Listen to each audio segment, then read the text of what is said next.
सो हाय, अगर आपकी बायो कमज़ोर है, फिजिक्स से डर लगता है, केमिस्ट्री बिल्कुल समझ नहीं आती एंड नर्सिंग एप्टीट्यूड का मतलब ही नहीं पता, इंग्लिश ग्रामर तो बिल्कुल नहीं आता, तो आप भी यूपीपीएससी नर्सिंग क्रैक कर सकते हो। तो इस वीडियो में मैं आपको बताऊँगा जीरो से लेकर सिलेक्शन तक का वो रास्ता जो आप फॉलो करके अपना सिलेक्शन इस साल भी ले सकते हैं। सो नमस्कार दोस्तों, मेरा नाम है अनुराग और मैं आपका नर्सिंग मेंटर।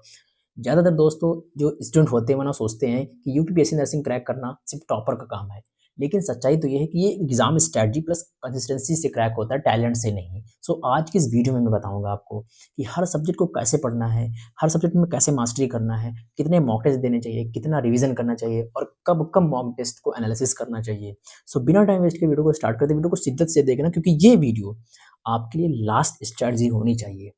मैं लिख के दे रहा हूँ एंड आप भी कर सकते हो, अभी भी आपके पास समय है। नाउ सबसे पहले मैं बात करूँ, अगर कोई बच्चा ज़ीरो लेवल पे है, तो अधिकतर उसके अंदर ये होता है कि वो एनसीईआरटी पढ़ने की आदत नहीं है उसकी, यानी कि एनसीईआरटी को रफली लेता है कि एनसीईआरटी कुछ नहीं है मेरे लिए, एनसीईआरटी से मैं नहीं नोट्स से पढ़ूँगा जो टीचर पढ़वाते हैं नोट्स। फ़ॉर्मूला देख के डर लगता है आपको, फिजिक्स में फ़ॉर्मूला देख लिया, केमिस्ट्री में फ़ॉर्मूला देख लिया तो उससे डर लगता है।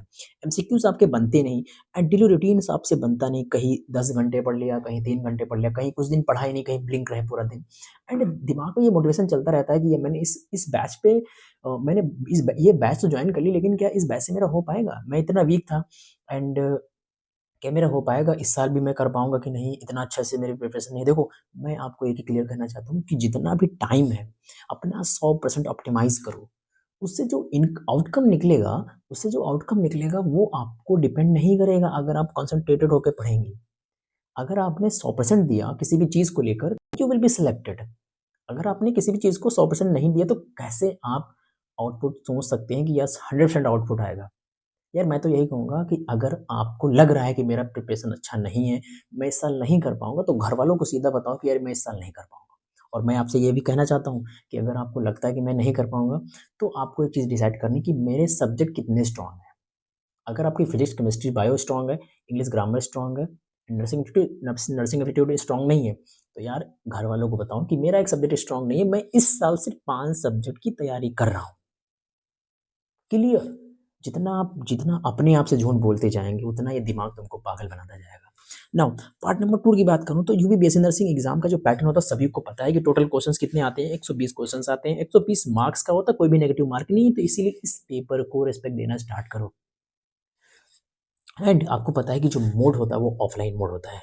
नाउ जो सबसे इम्पोर्टेंट बात है वो आपको फॉलो करना है, उसका नाम है सब्जेक्ट वाइज़ प्लानर क्या होना चाहिए। आप किस सब्जेक्ट को कैसे स्टार्ट करेंगे? जैसे कि आपके पास बायो है, बायो के लिए आप बुक्स पढ़ें, बुक्स सिर्फ एनसीईआरटी पढ़ें और एनसीईआरटी ऐसे पढ़ें कि आपको लगना चाहिए कि यार मैं एनसीईआरटी पढ़ रहा हूँ। ऐसा नहीं कि एनसीईआरटी पढ़ रहे हैं और कुछ समझ नहीं आ रहा है ना? तो यार एनसीईआरटी पढ़ो, सिर्फ एनसीईआरटी से ही आपका होगा सिलेक्शन और कोई अल्टरनेट तरीका नहीं है, सिर्फ NCERT. NCERT is your mother, NCERT is your father, सब कुछ मान लो एनसीईआरटी को, क्योंकि एनसीईआरटी से ही होगा और किसी से नहीं होगा। नो, जीरो लेवल से स्टार्ट करना चाहते हो तो सबसे पहले सेल को कवर करो, फिर cell cycle and cell division को कवर करो, फिर बायोमोलिक्यूल्स को पढ़ो, फिर अपना स्टार्ट करो कुछ भी आप। ये 3 चैप्टर जिस बच्चे ने कर लिया है, it is a core of bio, it is a core of bio. अगर आप इस बायो को अगर इस कोर को आप नहीं कर पाएँगे तो क्या ही कर पाएँगे? It is a core of bio. जिस बच्चे ने ये कर लिए 3 चैप्टर, यार तुमको मैं बता रहा हूँ, सच मान लो मेरी बात, आप बायो में 24 ऑफ 24 स्कोर करेंगे ये सब अगर ये सारे चैप्टर पढ़ लिए। आप जैसे सेल पढ़ते हैं, सेल में आपको पता होना चाहिए कि यार माइटोकॉन्ड्रिया का पूरी बायो में कहाँ पे काम होता है। आपको पता होना चाहिए कि यूकैरियोटिक सेल्स जहाँ होती है, कहाँ-कहाँ पे यूकैरियोटिक्स का काम होता है। इस चैप्टर में आपको बताया जाएगा कि एक्चुअल में कहाँ-कहाँ पर कौन-सा काम होता है। तो मैं यही कह रहा हूँ कि ये चैप्टर पढ़ो प्लीज़। एंड नोट, एक जो बहुत इंपॉर्टेंट बात है कि notes plus NCERT line by line, फिर रिवीजन, फिर सीटीसी, फिर टेस्ट लगाओ। यानी कि पहले आप नोट्स बना लो, एनसीईआरटी से बना रहे हो, फिर एनसीईआरटी की लाइन बाय लाइन कवर करो एंड फिर उसके बाद रिवीजन करो एंड सीटीसी लगाओ और टेस्ट लगाओ सेक्शन वाइज। देखो अभी भी टाइम है, आप कर सकते हो। अगर आपने अपने अंदर ये ठान ली बात कि yes I will do it and I can do it, that's why you will do it. आपको कोई रोक नहीं सकता, ये मैं लिख के दे। अपने दिमाग को गुलाम बनाओ, ना कि तुम दिमाग के गुलाम बनो। ये मैं लिख के बता रहा हूँ यार, करो इसको यार, प्लीज़ करो। It is a very easiest exam, it is a very easiest exam. जब तक आपको समझ नहीं आ रहा है, जिस दिन क्रैक हो जाएगा आपको लगेगा यार कितना ईज़ी था एग्ज़ाम ये। So please. नाउ केमिस्ट्री की बात करूँ, अगर आपके पास फिजिकल केमिस्ट्री तो ये 2 चैप्टर करो पहले। Mould concept and structure of atom, it is a very important chapter for you in the chemistry. And inorganic की बात करूँ तो periodic tables and chemical bondings, it is very important. अगर आपको पीरियोडिक टेबल नहीं पता, केमिकल बॉन्डिंग नहीं होती, तो कैसे आप पता लगा पाएँगे कि कहाँ पे कौन बॉन्ड बनता है एंड कितने एलिमेंट्स का क्या काम होता है? कुछ नहीं पता कर सकते। लाइक अगर मैं ऑर्गेनिक की बात करूँ, आईयूपीएसी, आइसोमेरिज्म, बेसिक जीओसी पढ़ो, ज़्यादा एडवांस जीओसी पढ़ने की नहीं ज़रूरत, बेसिक जीओसी पढ़ो। जैसे आपसे कोई भी स्ट्रक्चर दे दिया, जैसे कि आपसे बोल दिया कार्बोक्सिलिक एसिड में बताओ कि कौन-सा इफेक्ट लगता है, तो आपको पता होना चाहिए कि यार कार्बोक्सिलिक एसिड में कौन-सा इफेक्ट लगता है। इस लेवल की पढ़ाई करो। ज़ीरो लेवल का मतलब क्या होता है कि इतना रगड़ो, इतना स्क्रैच से पढ़ो कि अब की बार नहीं तो फिर कभी नहीं। अभी भी टाइम है, अभी भी टाइम है, आप कर सकते हो। Now you start. अब जब ये 3 सब्जेक्ट में इतनी बेसिक कर लेना, तो आपको स्टार्ट करना है, फिर आपको स्टार्ट करना है, कुछ भी स्टार्ट करो। आप कोई भी चैप्टर रैंडम उठा लेंगे ना, ये सारी चीज़ें करके अगर आपने ये 6 चैप्टर पढ़ लिए, दैट आई विल गारंटी कि आप कोई भी चैप्टर उठा लो, मैं कह रहा हूँ तुमको समझ में आएगा। लेकिन बैच में क्या करते हैं कि वो स्टार्टिंग से पढ़ाना स्टार्ट करते हैं। इसीलिए जो फ्रेशर बच्चा होता है ना, वो ऐसे बैच ही लेते रहते हैं, उसको कुछ समझ नहीं आता, है ना?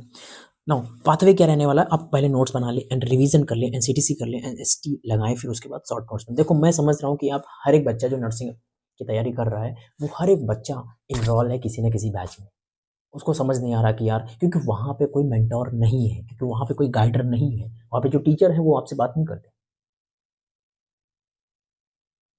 सो यार ये पाथवे फॉलो करो। केमिस्ट्री में पहले नोट्स बनाओ, फिर रिवीजन करो, फिर सीटीसी लगाओ। सीटीसी के लिए मैंने बताया है कि आप एनसीईआरटी वर्ड टू वर्ड एक बार लगा के देखें। और मैं एक जल्दी वीडियो बताने वाला हूँ कि कितने चैप्टर के कितने क्वेश्चंस लगाने हैं और कौन कौन से चैप्टर के प्रीवियस ईयर क्वेश्चंस पेपर लगाने हैं। देखो, ज़्यादा इधर उधर के क्वेश्चन मत लगाओ। मैं बताऊंगा कि आपको कितने चैप्टर के कितने क्वेश्चंस लगाने हैं एंड कौन से चैप्टर के क्वेश्चंस लगाने हैं। इस पर मैं वीडियो बनाऊंगा, जल्दी आएगी वो वीडियो। एंड फिर उसके बाद एसटी लगाओ, अपने एसटी दो भाई, शॉर्ट सेक्शन वाइज टेस्ट दो, चैप्टर वाइज टेस्ट दो, जहाँ पे मिल रहा है वहाँ पे दो। अगर बैच में नहीं है तो क्वेरी डालो कि यार सेक्शन वाइज टेस्ट मेरे को कराओ, क्योंकि मैं वीक हूँ। एंड शॉर्ट, फिर उसके बाद आप शॉर्ट नोट्स बनाएं। कितना भी चैप्टर पढ़ लें, कितनी भी सारी चीज़ें कर लें, अगर आप शॉर्ट नोट्स बनाते, आप कुछ भी नहीं कर सकते। प्लीज़ शॉर्ट नोट्स पे ध्यान दो। कब दोगे ध्यान भाई? शॉर्ट नोट्स पे कब दोगे? एग्जाम के बाद बनाओगे शॉर्ट नोट्स? अभी बनाओ। पढ़ते जाओ, बनाते जाओ। लाइक फिजिक्स की बात करूँ, तो क्लियर बेसिक पहले देखो। फिजिक्स मैं पहले ही बोल रहा हूँ, it is a very phobiatic subject. If आपका बेसिक ही नहीं क्लियर है, तो आप कैसे कर सकते हैं? थोड़ा माइंडसेट क्लियर करिए। बिना बेसिक से आप कुछ भी नहीं कर सकते, ये मैं लिख के दे रहा हूँ। Please focus on the basic, please focus on the basics. Now फिर बेसिक से लेकर यूनिट डायमेंशन करें, यूनिट डायमेंशन से लगा के आप ग्रेविटेशन तक कर लें। टिल ग्रेविटेशन तक तो एटलीस्ट एनी हाउ आपको करना है तो करना है, चाहे कुछ भी हो, ये करना है आपको। और ये मैं कह रहा हूँ, आप अगर इतने सारे चैप्टर कर लिए, तो मैं तुमको हर एक चैप्टर का चैलेंज दे रहा हूँ कि हर एक चैप्टर तुमको समझ में आएगा एंड कोई भी क्वेश्चन आ जाएगा तो इनसे तुम कनेक्ट कर पाओगे कि कहाँ पे किसका कॉन्सेप्ट लग रहा है। जैसे कि आप वेक्टर पढ़ते हैं, वेक्टर में आपको पता है जैसे क्रॉस प्रोडक्ट है, तो आपको पता होना चाहिए कि पूरी फिजिक्स में क्रॉस प्रोडक्ट कहाँ कहाँ पे यूज होता है। कोई जरूरी नहीं कि तुमसे वेक्टर से क्वेश्चन पूछेगा, तुमसे पूछ सकता है। लाइक तुमसे पूछ लिया, मैग्नेट वाले चैप्टर से लगा दिया, तो वहाँ से तुमसे क्वेश्चन पूछ सकता है। पूरी फिजिक्स में आपको पता होना चाहिए कि एक्सेलरेशन का उपयोग कहाँ पे है। पूरी फिजिक्स में आपको पता होना चाहिए कि वेग कहाँ पे काम करता है। पूरी फिजिक्स में आपको पता होना चाहिए कि न्यूटन का जो नियम होता है वो कहाँ कहाँ पर अप्लाई होता है। भाई ऐसे पढ़ी जाती है फिजिक्स, मैंने पढ़ी है, मैं तब तुमको बता रहा हूँ ऐसे। लेकिन रैंडम आप पढ़ना स्टार्ट करते हैं तो मैं क्या ही बताऊँ आपको। देन यू स्टार्ट एनीथिंग, तब फिर आप कुछ भी स्टार्ट कर सकते हैं। देखो, अगर आपकी कैलकुलेशन नहीं बनती, अगर आपको न्यूमेरिकल नहीं आता, तो प्लीज़ बेसिक मैथमेटिक्स पे काम करो, अभी भी समय है। एक दिन पूरा दो और बेसिक मैथमेटिक्स पे काम करो। भाई टाइम लगता है कोई भी चीज़, फिजिक्स टेक्स टाइम। ऐसे नहीं आएगी फिजिक्स। मैंने तो भाई 4 साल रगड़ दिए अपने। तो भाई फिजिक्स को टाइम देना पड़ेगा, तब आएगी आपको फिजिक्स। ऐसे नहीं आएगी रैंडम आप पढ़ना स्टार्ट करेंगे। You can not read. Pathway क्या रहने वाला है? नोट्स। नोट्स बनाओ पहले, फिर रिवीजन करो, फिर सीटीसी लगाओ, फिर पीवाईक्यू लगाओ, फिर शॉर्ट नोट्स बनाओ। इतना काम करना है आपको इस फिजिक्स में। फिर एक मैं चीज़ बता रहा हूँ, फॉर्मूला नोटबुक बनाओ एंड डेली 5 से 10 न्यूमेरिकल लगाओ भाई। और इस एग्ज़ाम में सिर्फ सिंपल फिजिक्स आती है, कोई टफ फिजिक्स नहीं आती, मैं आपको क्लियर बोल रहा हूँ। सिंपल फिजिक्स आती है, इसमें कोई भी हाई फिजिक्स नहीं आती। प्लीज़ इस चीज़ को फोकस करें। और नर्सिंग कम्प्यूटर कैसे पढ़ना है? देखो, कुछ स्टूडेंट होते हैं जो इसको इग्नोर करते हैं। आपको पता होना चाहिए कि ये सबसे ईजी सेक्शन होता है, सबसे ईजी सेक्शन स्कोरिंग पार्ट होता है। ये आपको पता होना चाहिए, नर्सिंग एप्टीट्यूड सबसे ईजी सब्जेक्ट है। और मैं आपको ये लिख के दे रहा हूँ, आप दुनिया भर के क्वेश्चंस लगाएं, लेकिन मैं जो इस चैनल पे आपको क्वेश्चंस कराने वाला हूँ ना, आई विल गारंटी कि आप हर एक क्वेश्चंस उन्हीं में से देखोगे। मैं लिख के दे रहा हूँ। बिकॉज़ मैं अकेले काम नहीं करता, मेरे पास बहुत लोग हैं जो मेरे दोस्त हैं, वो मतलब हम लोग बहुत रिसर्च करके यार मैंने ये चैनल डिज़ाइन किया है। वो सारी चीज़ें जो आपको कोई नहीं बताता, वो मैं आपको बताऊँगा। It is a reality channel, तो प्लीज़ चैनल को सब्सक्राइब कर लेना यार, क्योंकि ये वीडियो बहुत बनाने में मेरे को टाइम लगा एंड बहुत मेहनत लगती है। सो प्लीज़ चैनल को सब्सक्राइब कर लेना। एंड आगे बात करूँ तो बेसिक नर्सिंग अवेयरनेस देखो, जैसे कि इसमें कुछ बेसिक नर्सिंग अवेयरनेस है, लाइक पेशेंट वाले and immunization, hygienes and viral disease, तो ये सारी चीज़ें आपको पता होनी चाहिए। पेशेंट केयर एटीट्यूड होना चाहिए कि पेशेंट केयर जैसे क्वेश्चंस आते हैं ना, पेशेंट केयर से सारे क्वेश्चंस मिला के देता है, तो वो सारी चीज़ें तुमको पता, कुछ इथिक्स है वो पता होना चाहिए। ऑब्जर्वेशन एबिलिटी आपको पता होनी चाहिए, कुछ नेशनल प्रोग्राम्स हैं, कुछ नेशनल डेज़ हैं, वो आपको पता होना चाहिए, है ना? उनका एक शॉर्ट नोट्स बनाओ, पाथवे क्या रहने वाला मैं तुमको फिर से बताऊँ, नोट्स बनाओ, फिर रिवीजन करो, फिर सीटीसी लगाओ, फिर टेस्ट लगाओ, फिर शॉर्ट नोट्स बनाओ उसके। मैं देखो हर एक सब्जेक्ट पे बता रहा हूँ कि प्लीज़ शॉर्ट नोट्स बनाओ, प्लीज़ शॉर्ट नोट्स बनाओ, प्लीज़ शॉर्ट नोट्स बनाओ। क्यों कह रहा हूँ? क्योंकि शॉर्ट नोट्स से ही सिलेक्शन होगा भाई लास्ट में। आपके पास इतना टाइम नहीं है कि आप 10 पेज को रिवाइज़ कर सकें, आपके पास इतना टाइम नहीं है कि आप 20 पेज को रिवाइज़ कर सकें। प्लीज़ शॉर्ट नोट्स पे ध्यान दो, शॉर्ट नोट्स ही आपको ले जाएँगे कॉलेज तक, शॉर्ट नोट्स ही आपको सेलेक्ट कराएँगे। So please focus on the short notes with the MCQs. And English grammar की बात करें तो आपको पता है कि इंग्लिश ग्रामर में सिर्फ़ आपको नोट्स तो आपको पढ़ने हैं जो आपने बनाए होंगे ऑथेंटिक नोट्स, एंड उसके बाद रिवीजन करो, फिर उसके बाद सीटीसी लगाओ, फिर उसके बाद टेस्ट लगाओ एंड फिर उसके बाद शॉर्ट नोट्स लगाओ, फिर उसके बाद शॉर्ट नोट्स बनाओ ये। शॉर्ट नोट्स प्लीज़ फ़ोकस करो, शॉर्ट नोट्स पे प्लीज़ फ़ोकस करो। शॉर्ट नोट्स के अलावा और कोई भी अल्टरनेट रास्ता नहीं होना चाहिए आपके पास। ग्रामर के रूल प्लस एग्ज़ाम्पल्स पे ध्यान दो। ग्रामर के लिए जितने रूल्स हैं, सॉर्ट आउट के रिकॉल करो यार। पता नहीं तुम सारा टाइम कहाँ वेस्ट कर रहे हो। देखो मैं फिर से बोल रहा हूँ, आज नहीं तो फिर कभी नहीं। अगर दम है तो प्लीज़ आज से तैयार हो और आज से लड़ना स्टार्ट करो और शपथ लो कि यार yes I can do it, मैं जाऊँगा और कोई नहीं जाएगा। मैं फिर से बोल रहा हूँ, आपका एक सिलेक्शन पूरी फैमिली चेंज कर सकता है, एक सिलेक्शन सिर्फ। One selection will change your entire of the family. Please करो इसको। आइडियल रूटीन क्या होना चाहिए? देखो बायो को आपको 2 घंटे देना है एंड केमिस्ट्री को भी आपको 2 घंटे देना है, फिजिक्स के आपको 2 घंटे देना है एंड नर्सिंग एप्टीट्यूड को भी आपको 2 घंटे देना है एंड इंग्लिश ग्रामर को भी आपको 2 घंटे देना है। रिवीजन एटलीस्ट 2 आवर्स करने हैं, वो भी शॉर्ट नोट्स का। देखो आप पहला रिवीजन करोगे तो उसमें टाइम लगेगा, दूसरा रिवीजन करोगे तो उसमें थोड़ा बहुत टाइम लगेगा, लेकिन तीसरा रिवीजन जब आप करोगे तो उसमें बहुत माइनर टाइम लगेगा। जब आप चौथा रिवीजन करोगे तो उसमें बिल्कुल लेस माइनर टाइम लगेगा। ठीक है, आगे मैं बात करूँ तो मॉक टेस्ट की स्ट्रैटेजी क्या रहने वाली है? देखो 1 महीना सिर्फ़ और सिर्फ़ बेसिक स्टडी करो, उसमें कुछ नहीं लगाना आपको, मैं लिख के जा देखो जनवरी जैसे आ रही है, तो यार उस जनवरी में सिर्फ़ और सिर्फ़ पूरा अपना सिलेबस अच्छे से कवर करो, हर एक चीज़ पढ़ना स्टार्ट करो और प्लीज़ मेमोराइज़ेशन पे ध्यान देना है, प्लीज़। 6 सब्जेक्ट हैं, अगर आपको ये नहीं पता कि कैसे टाइम मैनेज करें, अगर आप कमेंट बॉक्स में टाइम मैनेजमेंट के बारे में बोलेंगे, तो मैं उस पे वीडियो बना दूँगा कैसे टाइम मैनेज करें। लेकिन टाइम को मैनेज आपको करना पड़ेगा, वो भी सिर्फ़ जब आप एक राइट सीक्वेंस फ़ॉलो करें। आपको सीक्वेंस नहीं पता इसीलिए आप क्रैक नहीं कर सकते और इसीलिए आप लैग मार जाते हो, इसीलिए ड्रॉप ईयर पे ड्रॉप ईयर जाते रहते हैं। मैं आगे बात करूँ then sections wise mock test. Section wise mock test आपको करना चाहिए।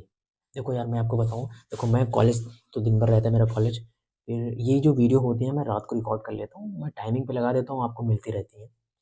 एंड मैं बस इतना ही कहता हूँ कि बहुत मेहनत करना है इस दुनिया में। इतनी मेहनत करना है जिसका कोई जवाब। देखो यार मैं मेहनत कर सकता हूँ, तुम भी कर सकते हो। देखो मैं सबसे गरीब फैमिली से बिलॉन्ग करता हूँ, मैं तुमको बता रहा हूँ। मैं सबसे गरीब फैमिली से बिलॉन्ग करता हूँ। मैं लखनऊ के एक छोटे से गाँव से हूँ, लो लेवल से निकला हूँ।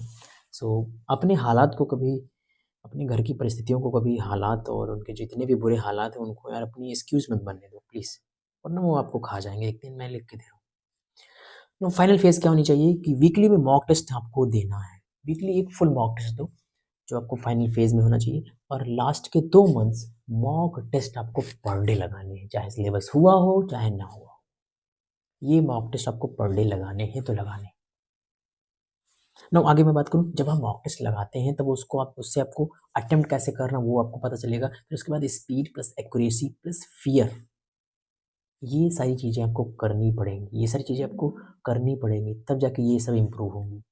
जब आप मॉक टेस्ट लगाते हैं आपको पता है स्पीड प्लस एक्यूरेसी दोनों ग्रो होता है, फ़ियर कम होता है कि हाँ, एग्ज़ाम में ऐसे आएँगे। और मैं एक वीडियो भी प्लान कर रहा हूँ कि इस बार पीसीबी का लेवल कैसा होने वाला है।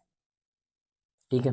फिर आगे मैं बात करूँ तो रिवीजन की स्ट्रैटेजी क्या होने वाली है। देखो, डेली एक रूल है कि डेली रिवीजन करो 40 मिनट्स एवरी सब्जेक्ट। हर सब्जेक्ट का 40 मिनट्स रिवीजन अलग से होना चाहिए। फिर वीकली रिवीजन, भाई संडे संडे वीकली रिवीजन करो, पूरा जितने भी सब्जेक्ट हैं आपके पास उन सबका रिवीजन करो। एंड मंथली रिवीजन क्या होना चाहिए कि फुल सिलेबस। देखो, मंथली रिवीजन में पूरे सिलेबस का आपको रिवीजन करना है, एक्टिव रिकॉल करना है। इसीलिए मैं बोल रहा हूँ कि प्लीज हर एक चैप्टर को समराइज करो, प्लीज हर एक चैप्टर को मेमोराइज करो, उसको टाइम निकाल के मेमोराइज करो, प्लीज ए रिक्वेस्ट। ये सब चीजें नहीं करेंगे तो आप नहीं कर पाएंगे दोस्त मेरे, ऐसे नहीं होता सिलेक्शन। तुम कितने भी सिलेक्टेड इंसान से बोलो जो इनकी बहुत अच्छे वो बीएससी नर्सिंग कर रहे हैं, और तुमको एक ही चीज़ बताएंगे कि प्लीज़ मैंने चैप्टर को समराइज़ किया और मैंने चैप्टर को मेमोराइज़ किया। जिस बच्चे ने मेमोराइज़ नहीं किया वो उसने उतना रगड़ा होगा कि ये जो उँगलियाँ देख रहे हो ना ये पिचक गई होंगी। लेकिन आप तो क्या करते हैं, मोबाइल पर दिन भर स्क्रॉल करते रहते हैं। भाई पेन चला के जब उँगलियाँ पिचकती हैं ना तब जाके रैंक आता है, ऐसे रैंक नहीं आता। नाउ 0 लेवल में करते रहते हैं। एंड मतलब ये मिस्टेक्स तब करते हैं आप जब आपको लगता है कि यार मैं कुछ नहीं कर सकता, तो हमेशा वो जब आप परेशान हो जाते हैं ये मिस्टेक करने लगते हैं, जैसे कि only read the bio, physics को स्किप करना। मॉक टेस्ट का जो डर होता है वो एवरी डे हर एक स्ट्रैटेजी को बदलना, हर एक स्ट्रैटेजी को देखना। कहीं ये स्ट्रैटेजी देख लिया, कहीं वो स्ट्रैटेजी देख लिया, इससे सिलेबस नहीं होता, इससे आपका तैयारी नहीं होती। ये मैं भाई लिख के दे रहा हूँ, ये प्लीज़ अपने साथ खिलवाड़ मत करो और अपने घर वालों को भी पैसा बर्बाद मत करो। ये सारी मिस्टेक्स आपको नहीं करना है, तो मैं भाई एक ही बात कहूँगा कि 0 लेवल से सिलेक्शन पॉसिबल है, 100% पॉसिबल है। बस आपके अंदर वो जज़्बा होना चाहिए, बस आपके अंदर वो डिटर्मिनेशन होना चाहिए, आपके अंदर वो परसेवरेंस होना चाहिए, आपके अंदर वो हार्ड वर्क होना चाहिए। बस हमेशा लड़ने को और रगड़ने को तैयार हो खुद को, तो आप कर सकते हैं। देखो, जब तक आप अपने आप को रगड़ोगे नहीं, जब तक आप अपने को घिसोगे नहीं, तब तक रैंक नहीं आएगा। प्लीज़ अपने आप को थोड़ा पनिशमेंट करो, थोड़ा पुश करो अपने आप को। अगर आप 2-3 घंटे पढ़ रहे हो, तो रोज़-रोज़ अपने आप को पुश करो। किसी भी गंदी आदत में इन्वॉल्व हो, तो प्लीज़ उस गंदी आदत से निकलो एंड अपने आप को पुश करो। समझ गए? और इस समय जो सबसे ज़्यादा जो गंदी आदत लगती है ना, वो पता कौन-सी है? वो एक रील्स की है और एक रिलेशनशिप की है। जो इंसान ये रील्स में और रिलेशनशिप में पड़ गया, आई विल गारंटी कि आपका फ्यूचर बर्नआउट हो जाएगा, बर्बाद हो जाएगा। फिर आपके पास कोई भी अल्टरनेट तरीका नहीं होगा। सो प्लीज़ इन सब चीज़ों से दूर रहो। जब आप मेडिकल कॉलेज में पहुँच जाओगे, जब मेडिकल कॉलेज में आ जाओगे, अगर आप मेरी कॉलेज में आओगे, तो यार मैं आपका बहुत अच्छा स्वागत करूँगा और हमें भी थोड़ा अच्छा लगेगा कि यार मेरे गाइड किए हुए जो लोग हैं, वो आज मेरे साथ पढ़ रहे हैं एंड वो मेरे जूनियर बन के रहे, है ना? सो 0 से लेवल सिलेक्शंस बिल्कुल पॉसिबल है, 100% पॉसिबल है। बस you can do it, you can do it, you can do it. And अगर आप डेली पढ़ना स्टार्ट करते हो और अपने प्रोसेस पे भरोसा रखते हो, मेरे पे भरोसा रखते हो और अपने पे भरोसा रखते हो, तो यार मैं बिल्कुल कहूँगा कि आप पक्का कर सकते हो। और बस एक चीज़ मैं कहूँगा कि डिसिप्लिन और फोकस होके आप इस बार भी सिलेक्शन निकाल सकते हो। सो यूपीपीएससी नर्सिंग लक से नहीं, डेली डिसिप्लिन से होता है, डेली पढ़ने से होता है, डेली काम करने से होता है। सो अगर आप सच में नर्स बनना चाहते हो, अगर सच में रजिस्टर्ड नर्स बनना चाहते हो, तो आज 0 से स्टार्ट करो और चैनल को सब्सक्राइब कर लो यार, वीडियो को लाइक कर देना। एंड मिलते हैं नेक्स्ट वीडियो में, तब तक के लिए ओके बाय। और कमेंट में लिखो कि मैं 2026 में यूपी बीएससी नर्सिंग क्रैक करके रहूँगा। तो मिलते हैं नेक्स्ट वीडियो में, तब तक के लिए ओके बाय।